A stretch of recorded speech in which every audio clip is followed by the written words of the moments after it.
Hello, my name is Nana Nkwetia, and today I'm going to be talking to you about fatherlessness, fatherless homes, and fatherless children. In the United States, it seems like fatherlessness is on the rise, which is really odd because fatherlessness brings with it nothing but disadvantages and hardship. I'm not sure America really takes fatherlessness seriously. If you turn on television or if you watch any movie, you will see that most of the times fathers are portrayed in a way that are not really beneficial to anybody. They're not really beneficial to fathers. They're not really beneficial to children. They are seen most times as the villain. They are portrayed either in a dumb role or a clueless role. Most of the times, just clueless. They're not portrayed very nicely in movies or social media or any media in general. But you can see across the United States that fatherlessness is becoming a problem. You can see that fatherlessness has webs that is tangled in many of our social problems today. Now, fatherlessness affects our homes. That's where usually the problems start. Our homes and our children.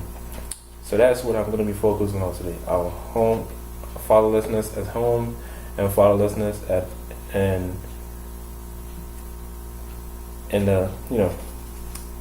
our children. Now,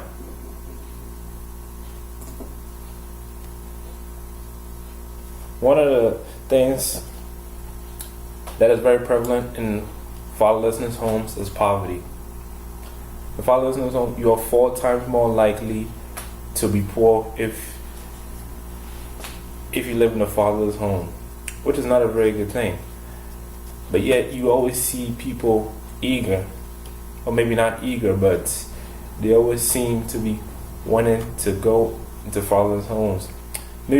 I think maybe one of the reasons for that is like I said again, the media. The media portrays fatherlessness and single parent homes as something that is acceptable, something that is to strive for. Not to say that single parent homes are all bad, but most of them do not fare out very well.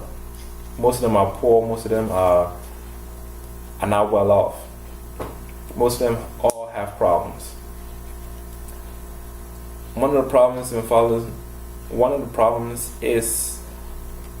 like to actually talk about is teenage pregnancy. For some reason, fatherless homes breeds even more fatherless homes. Children who are raised by single mothers are more likely to be single mothers themselves, which does not make any sense. You see struggle in fatherless and single parent homes, and yet when their children grow up, that is exactly what will happen to them. It is a vicious cycle and it needs to be broken. Now, in the homes, the people who suffer the most are the children. The children suffer sometimes quietly, sometimes without any kind of help, and they really do suffer more than anybody else. Children from fatherless homes are more likely to have mental issues. They are more likely to be treated for something, for loneliness, for depression, whatever you name it. Name whatever mental issue you have. Most of the time, the people involved in it, most of the time, the majority of the people who have these mental issues come from fatherless homes. Fatherless children also perform very, very poorly in school. You can pull up any statistic you want, you can pull up anything and compare it. You will find that most of the time the majority of children who are doing well in school are from 2-parent households. And most of the children who are doing bad in school are from single parent household or fatherless homes. It seems clear to me that children do need their parents in their life.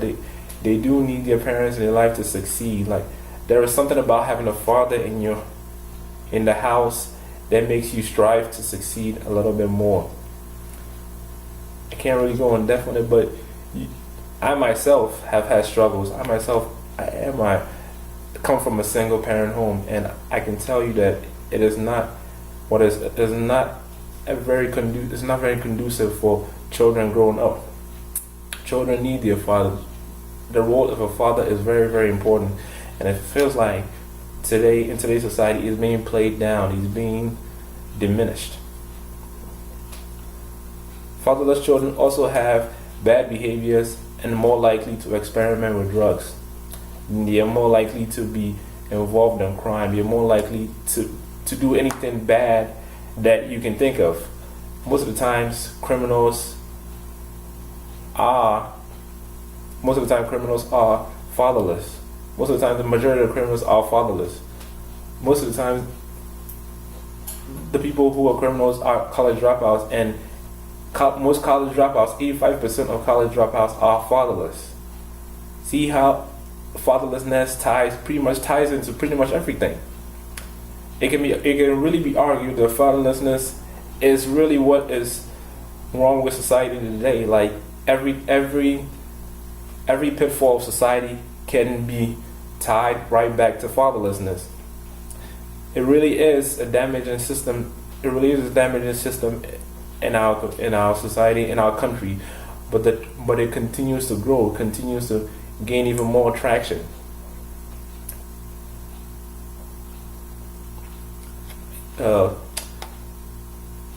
Fatherlessness is not really something that really needs to be celebrated. It doesn't need to be encouraged, but it kind of seems like all across the United States, all across even the world, I would say, but I'll focus more on the United States, that you can see that the roles of fathers are being diminished. I once saw a Father's Day commercial where they celebrate moms instead of fathers. See, now that kind of behavior, that kind of acceptable behavior in our communities cannot be really tolerated. The importance of fathers cannot be overstated. Children need fathers in their life. Children need fathers in their lives to succeed, to do well in life. There's something about having a father in the home that some mothers cannot really provide. The positives of having a fatherless home are non-existent. I can't even think of anything right now. I couldn't even find anything positive about having a fatherless home, being a single mother. Nothing about it is advantageous, but for some reason it still continues to gain traction. And the consequences of fatherlessness are numerous to even talk about all at once. And you can see that every single problem we have in society can usually be tied back into fatherlessness. Fatherlessness makes sense. Two-parent households make sense. If it takes two people to make a child, why is it that having two people raise a child is such a radical thought? It's such a incredible thing to even be challenged. I hope somebody really does think about this. Thank you, and I hope that if you know somebody in a fatherless home, maybe you will talk to them so that we can encourage less fatherless homes. Thank you.